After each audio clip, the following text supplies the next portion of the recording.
দলের যে সিন্ডিকেট সদস্যরা যারা এই সিদ্ধান্ত নিয়েছেন, 17 জনের মধ্যে 15 জন উপস্থিত ছিলেন, তাদের অধিকাংশই বিগত 15.5 বছরে এই অবৈধ ফ্যাসিস্ট সরকারের দূষর হিসাবে পরিচিত।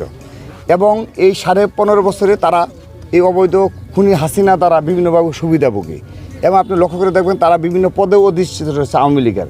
সেহেতু তারা একটি রায় দেবে আর সেই রায় ছাত্র সমাজ মেনে নেবে, এটি কখনো হতে পারে না।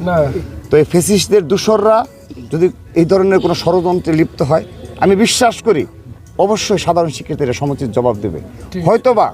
হয়তোবা সাধারণ শিক্ষার্থীদের একটা সেন্টিমেন্ট রয়েছে যে ছাত্রলীগের বিগত 15.5 বছরের অত্যাচার নির্যাতনে ছাত্র রাজনীতির প্রতি সাধারণ শিক্ষার্থীদের একটি বিতৃষ্ণা চলে এসেছে, একটি ছাত্র রাজনীতির প্রতি ঘৃণা চলে এসেছে। এটি শুধুমাত্র 15.5 বছরের ছাত্রলীগের অত্যাচার নির্যাতনের কারণে, নির্মম ছাত্র রাজনীতির নামে এই সন্ত্রাসী কার্যকলাপের কারণে।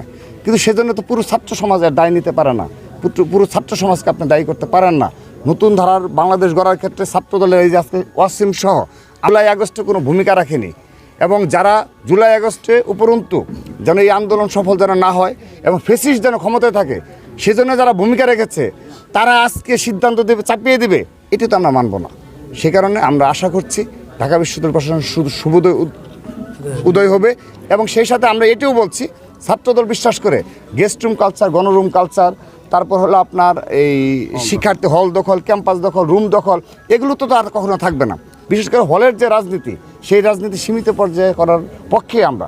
সাধারণ শিক্ষার্থীদের যে সেন্টিমেন্ট, হল পর্যায়ের যে রাজনীতিটা সেটি যেন সীমিত পর্যায়ে থাকে, এবং ক্যাম্পাসের রাজনীতিতে যেন একটা নতুন ধারার রাজনীতি যেন হয়, এবং গুণগত মান যেন পরিবর্তন হয়, ইতিবাচক মানসিকতার যেন পরিবর্তন হয়।